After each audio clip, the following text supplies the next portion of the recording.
April 11th, 1912, the paddle wheel tender America drew alongside RMS Titanic as she lay anchored off Queenstown, Ireland, the final stop before the big liner began her first ever transatlantic crossing. Photographers took the opportunity to snap the ship from stem to stern as she lay at anchor in the sunlight and the smaller vessels tied off. America disembarked third-class passengers bound for the New World, and they stepped aboard excitedly in a line, and then the tender began to transfer bags of mail to the enormous liner, part of the critical postal link between Britain and the United States. Crucially though, mail, letters, and postcards written by passengers aboard Titanic were transferred back to the America. These surviving letters give us a haunting glimpse into the life of some of the liner's crew and passengers, and within 4 days, many of the writers would be lost in the sinking. Ladies and gentlemen, I'm your friend Mike Brady from Ocean Liner Designs, and these are some of the real tragic letters posted to, about, and from the Titanic.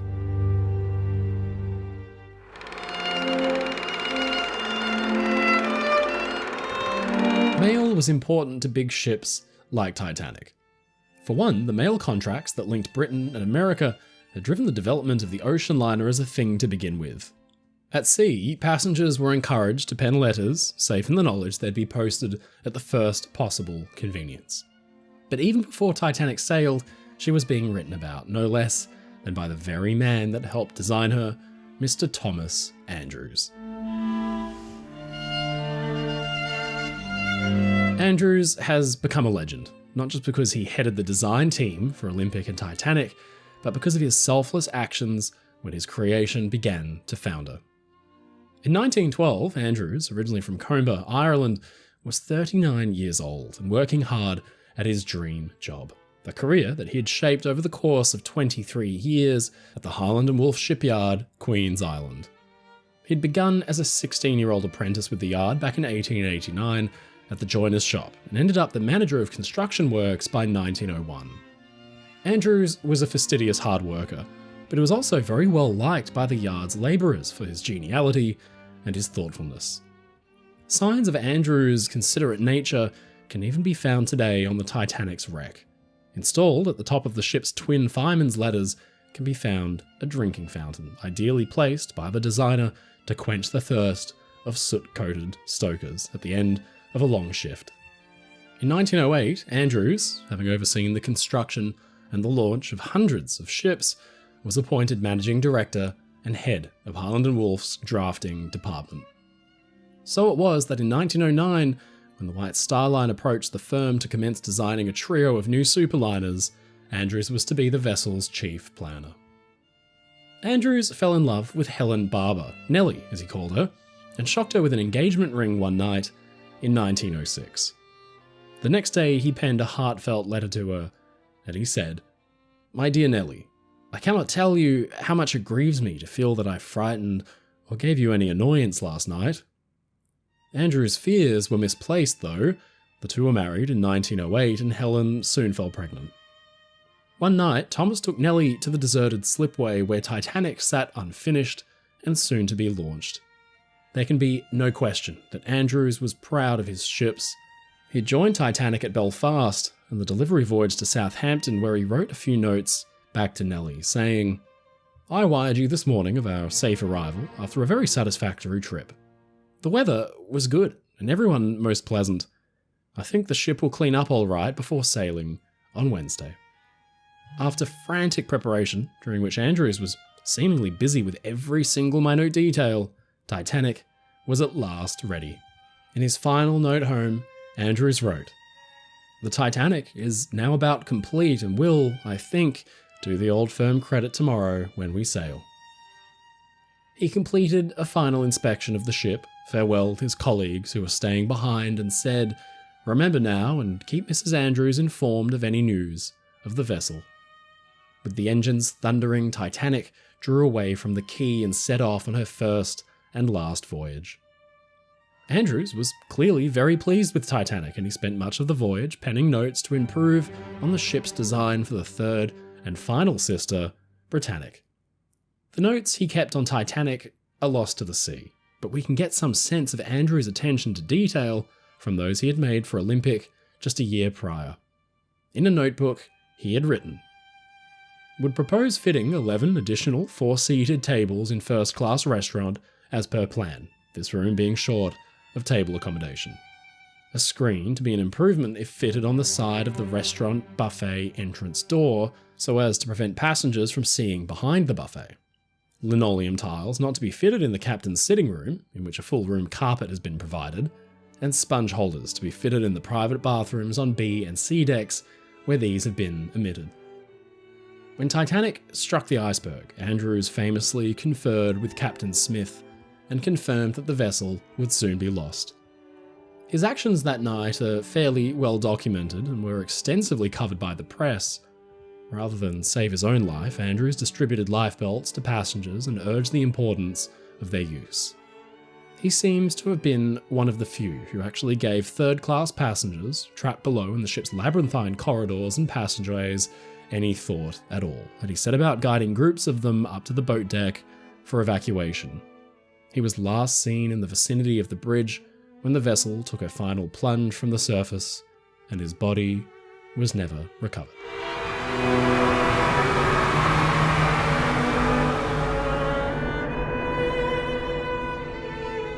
Nellie was devastated by the loss of her husband. Her daughter from a second marriage recalled that she was obviously very, very fond of him. "I think," she said, "it was a true love match. He must have been brilliant. But the other thing that comes out so often is his real affection for the workers."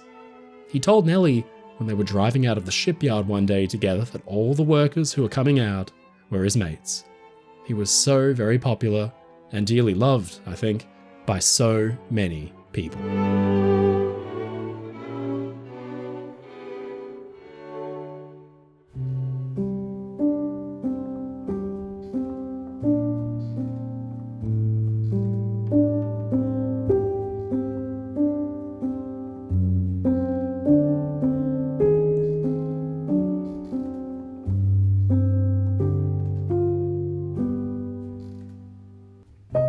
There are a number of famous coincidences regarding the Titanic sinking, but one which is particularly tragic is the little-known story of Mr. Ramon Artagaveytia from Uruguay. Artagaveytia was born in 1840, and as a young man, he'd survived a terrible disaster at sea. On Christmas Eve, 1871, Ramon was aboard a steamship, the SS America, engaged in a race against another vessel into Montevideo Harbour. It's thought that the excess pressure on the ship's boilers led to a fire, and America was soon engulfed. Of 164 passengers, only 65 survived the inferno, and many were badly burned. Artagaveytia jumped for his life. He was fished from the sea and was emotionally distressed by what he had experienced. Writing to a cousin, Ramon later explained, "Nightmares keep tormenting me. Even in the most quiet trips, I wake up in the middle of the night with terrible nightmares and always hearing the same fateful word, fire, fire, fire. I've even gotten to the point where I find myself standing in the deck with my lifebelt on." In 1905, Ramon took over the family farm in Argentina, living a relatively peaceful life. But it was in 1912, 41 years after America had been lost, that Artagaveytia decided to face his fears again and travel, by ship, to visit his family in Europe. Fascinated by the technological marvels present on modern liners, he wrote, "You cannot imagine, Enrique, the security the telegraph gives. When the America sank right in front of Montevideo, nobody answered the lights asking for help. The ones that saw us from the ship Villa del Salto did not answer to our light signals. Now, with a telegraph on board, that won't happen again. We can communicate instantly with the whole world." With a successful trip behind him, Ramon booked passage for home aboard the latest steamer, White Star Line's Titanic. Boarding at Cherbourg, France, he wrote some final letters home that were posted from the ship. To one family member he wrote, I closed my eyes and went aboard in this huge ship. One of the carriers took my suitcase and brought it to the 3rd floor. We went to the dining room, Saloon C. My cabin is very comfortable. It's heated by electricity. It's on during the night because it's very cold.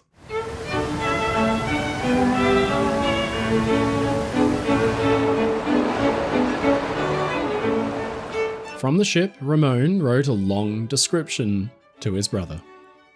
My dear Adolfo, yesterday from Cherbourg, I've sent a postcard to Elisa, and as soon as I arrive in New York, I'll telegraph Manuel if they don't take it to you because I only put R. Artagaveytia on it.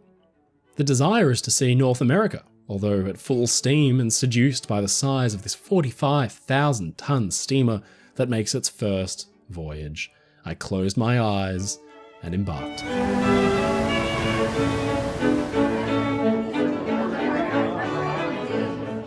Everything I say about the ship falls short.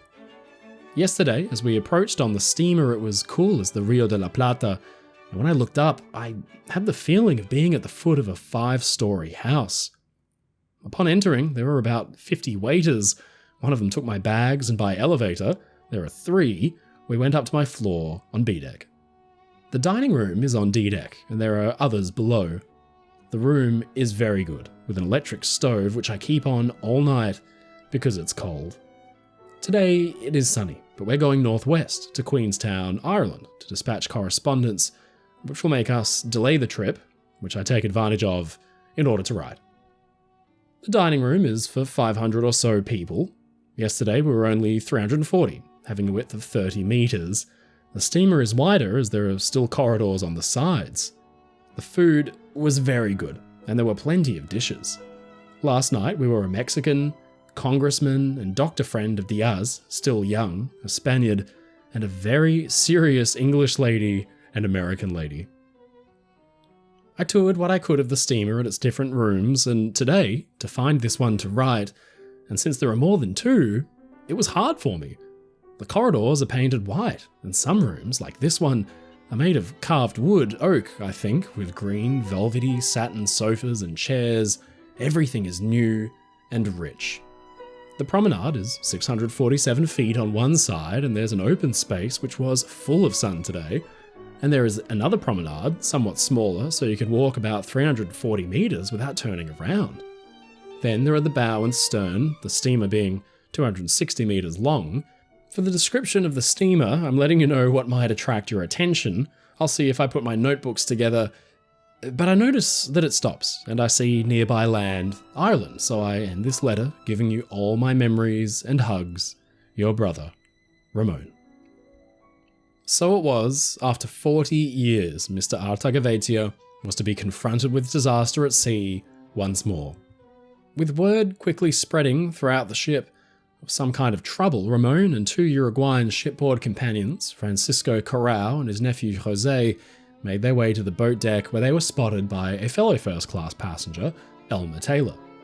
The men were laughing at Ramon's taking the situation so seriously, but soon, as the gravity of the disaster began to hit, the mood changed. Taylor later wrote that, about halfway up the flight, on the way to the boat deck, there were 2 gentlemen, one on either side leaning against the balustrade, and from outward appearance looked more dead than alive. We'd been introduced to these 2 fine-looking men by a mutual friend on the platform in Waterloo Station. They were from Buenos Aires, Argentina. They could not speak English, and we could not speak Spanish. As we casually met day by day, we'd all speak our native language, smile and pass along, none of us understanding what the other one said. At this meeting, we repeated the usual salutations, shook hands and assured them there was no danger, smiled and proceeded on our way to carry the fear they exhibited on their faces for the remainder of my life. How terrifying it must have been to those who did not have faith in the wonderful engineering skill displayed in building this massive, unsinkable steamer. A week following the Titanic's sinking, the cable vessel Mackay Bennett, on a mission to recover bodies left behind on the surface, recovered that of Ramon Artagaveytia. His remains were returned to Montevideo where he was interred, and his final letter reached his brother, who kept it the rest of his life.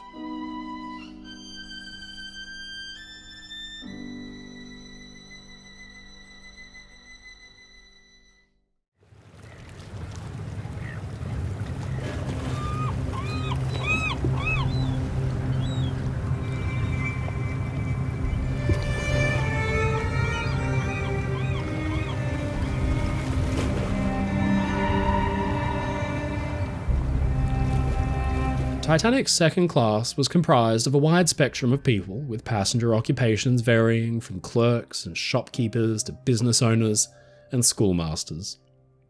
Percy Bailey, 18, of Cornwall, followed in his father's footsteps and became a butcher's assistant. In 1912, Percy received a once-in-a-lifetime opportunity. A friend of his father's, based out of Ohio, offered him a precious butcher's apprenticeship. Excitedly, Bailey went to book a crossing on the Oceanic, but changed to Titanic at the last minute when he learned that a few of his friends were crossing too. Boarding Titanic at Southampton on April 10th, he sent this touching letter home to his parents. Dear Father and Mother, we arrived on board this morning after a night's rest at Southampton.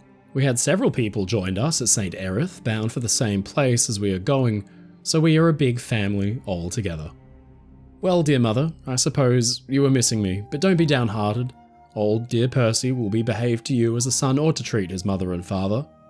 This going away from home will make me a better man, and make me try and lead a good life.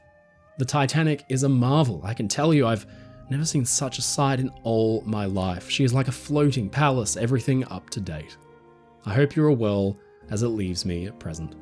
Father, I shall never forget your kindness. You have done more for me than many fathers have done for their sons. Well, dear parents, I don't think there is any more news I can tell you now. Kiss Grandma for me and tell her I'm sorry for all my wicked thoughts which I said to her, but never again will I cheek her. Give my best love to all who ask for me, and tell Ethel to come and see you any time. I'll draw my letter to a close, hoping you, one and all, are quite well. I remain your loving son. Bailey was lost when Titanic sank, along with the two other young men with whom he shared a cabin. His body, if it was recovered, was never identified. Across the ocean, at the destination Percy had never reached, flags fluttered at half-mast, and his uncle recalled how proud the young man had been to be sailing on Titanic's maiden voyage.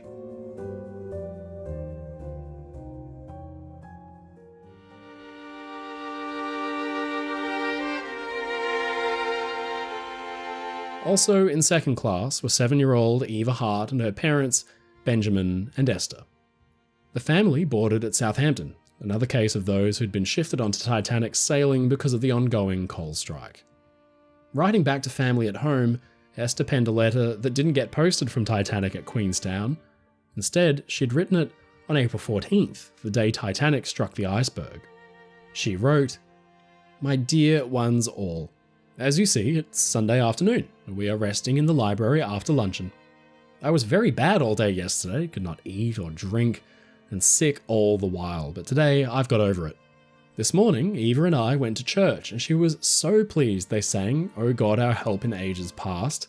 That is her hymn, and she sang so nicely. So she sang out loudly, and she is very bonny. She has had a nice ball and a box of toffee, and a photo of the ship brought her today. Everybody takes notice of her through her teddy bear. There's to be a concert on board tomorrow night in aid of the Sailors' Home, and she's going to sing, so am I. Well, the sailors say we've had a wonderful passage up to now. There's been no tempest, but God knows what it must be like when there is one. This mighty expanse of water, no land in sight, and the ship rolling from side to side is wonderful.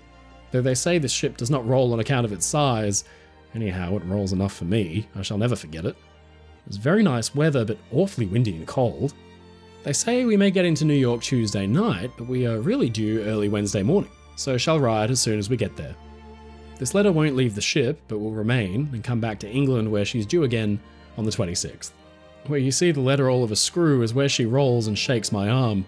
I'm sending you on a menu to show you how we live. I shall be looking forward to a line from somebody to cheer me up a bit. I'm always shutting my eyes and I see everything as I left it.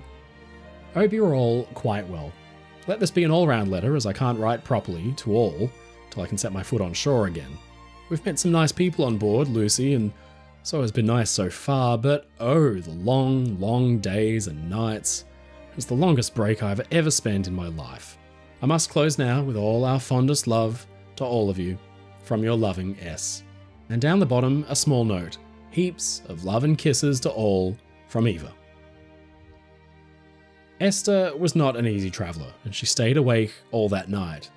So alert was she that the slight bump in the middle of the night had set her to worry, and she got Benjamin to investigate.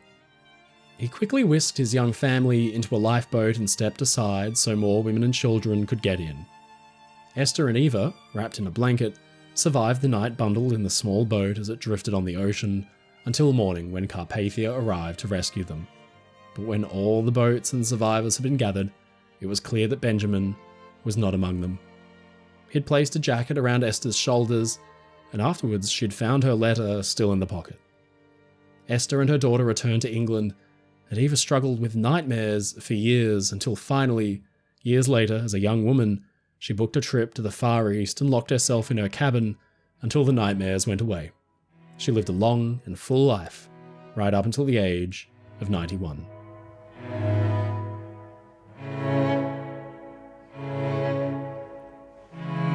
Also in Titanic's second class was Edgar Andrew, 17.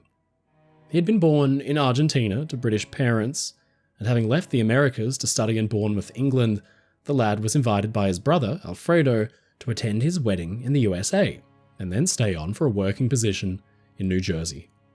He booked passage aboard Oceanic, but like so many others, fate was to intervene, and the coal strike saw many of White Star Line's ships temporarily mothballed, and the teenager was transferred instead to Titanic, which was due to sail a week earlier. In a letter to a friend, Josephina Conway, Andrew opined, "You figure, Josie, I had to leave on the 17th this month aboard the Oceanic, but due to the coal strike, that steamer cannot depart, so I have to go 1 week earlier on board the Titanic.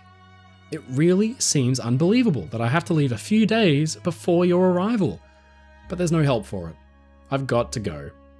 You figure, Josie, I'm boarding the greatest steamship in the world, but I don't really feel proud of it at all. Right now, I wish the Titanic were lying at the bottom of the ocean." Those prophetic words would likely haunt Conway for the rest of her life. Fellow Titanic passenger Edwina Trout, then 27 years old, had met Edgar on board as the two shared the same table for meals. Years later, having never discussed the sinking, she finally broke her silence and recalled that on the night of the disaster, she'd come across Andrew. The teenager was wearing his life belt, and although she was 10 years older than him, Edgar took it off and gave it to her. He was lost in the disaster and his body was never recovered. But in 2001, 89 years after his death, Edgar's neatly packed suitcase was discovered lying on the sea floor at the Titanic wreck site, as if waiting to be retrieved by its long-lost owner.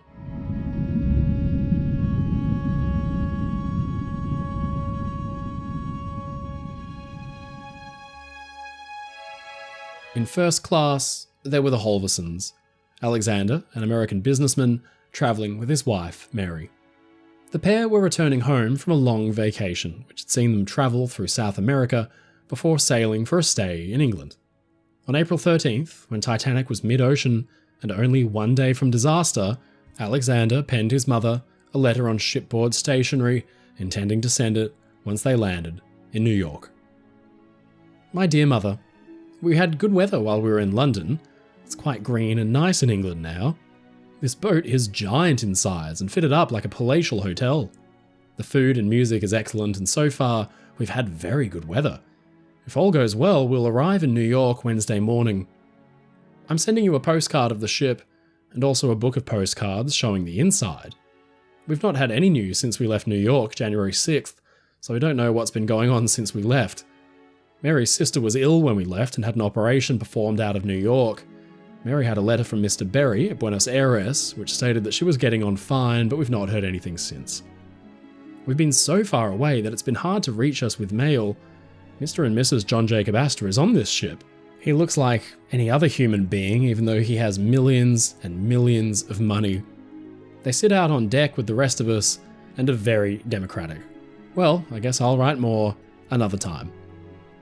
The Astors, probably the most well-known passengers aboard and definitely the wealthiest, were returning to America after having fled a scandal. John Jacob Astor had married a woman 30 years his junior, and New York society was in uproar. Holversson's letter would never be properly posted either. After ensuring that Mary had been put into a lifeboat, he had remained on the ship, and he had perished. His body was among those recovered and identified by the cable ship Mackay Bennett in the week following the tragedy, and the letter was found still inside his coat pocket.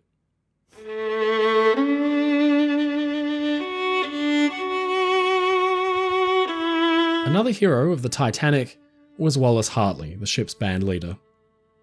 Titanic actually featured two separate ensembles, a more informal trio which would play at the B-deck entrance to the ship's first-class restaurant, and a formal quintet led by Hartley, who played in large public spaces before or after meals. The musicians weren't actually White Star Line employees. Instead, they were contractors of the agency CW and FN Black, who supplied orchestras to many ships of the time. Wallace Hartley's actions on the night of the disaster have passed into legend. The two bands combined, and under Hartley's leadership, they played waltzes and ragtime to calm passengers as they evacuated the ship, but not one of the musicians survived. On April 10th, the day of Titanic's sailing from Southampton, Hartley sent this quick note back home. "My dear parents, just a line to say we've got away all right. It's been a bit of a rush, but I'm just getting a little settled. This is a fine ship. There ought to be plenty of money on her. I've missed coming home very much, and it would have been nice to see you all, if only for an hour or two, but I couldn't manage it. We have a fine band, and the boys seem very nice. I've had to buy some linen, and I sent my washing home today by post. I shall probably arrive home on the Sunday morning. We're due here on the Saturday. I'm glad Mother's foot is better. Wallace."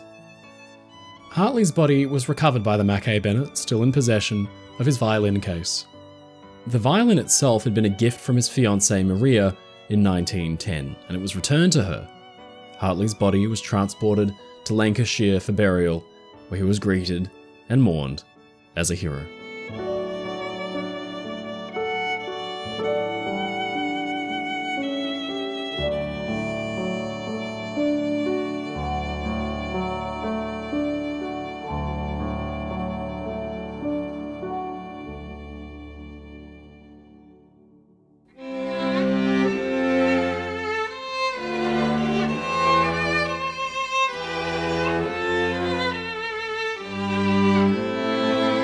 Another letter that was posted at Queenstown had come from none other than the personal secretary to White Star Line's chairman, Mr. J. Bruce Ismay.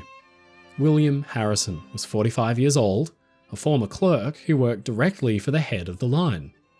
It sounds like a job that would give great benefits, but clearly, for William, the novelty had well worn off.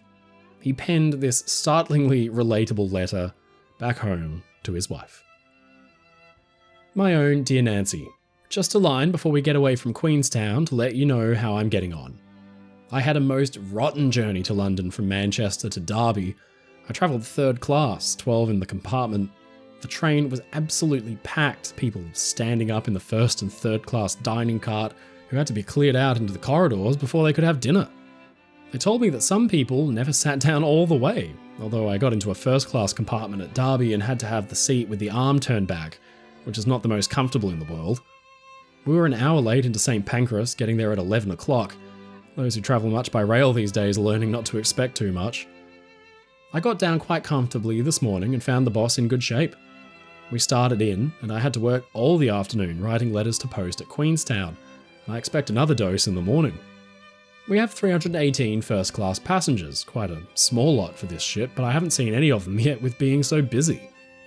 I have a seat at the purser's table again, and there is W.T. Stead, the great writer on social subjects there too, quite an old chap now. All the rest are men. There is of course very little difference between the Titanic and the Olympic, only a few improvements. We're just getting up to Queenstown and I have just a few minutes to finish off. I didn't get to bed till after midnight getting things ready for Queenstown. If there are going to be any trips in future, I am fed up and I shall avail of any opportunity he gives me to stay behind. And the amusing part of it is that people think it's a holiday. I thought I saw that solicitor from Warrington we met at Monaville last year passing the carriage at Liverpool. While you were there, did you see him? I think the fool who sat by me was drunk. He rode nearly all the way with his head out the window to cool his hot head, I should think. I suppose Tom turned up alright in spite of your fears, and I hope you got home in good shape. I wonder if you have started that cleaning which worried you so much. You do seem to take some things so seriously these days. Why is it? I'm sure everything is the same than it has been for years. There, dear, I've told you all that has happened to me. Nothing interesting, as Nellie says. Now it only remains for me to say goodbye, with best love and lots of kisses for you all, and to remain your own faithful, devoted Will.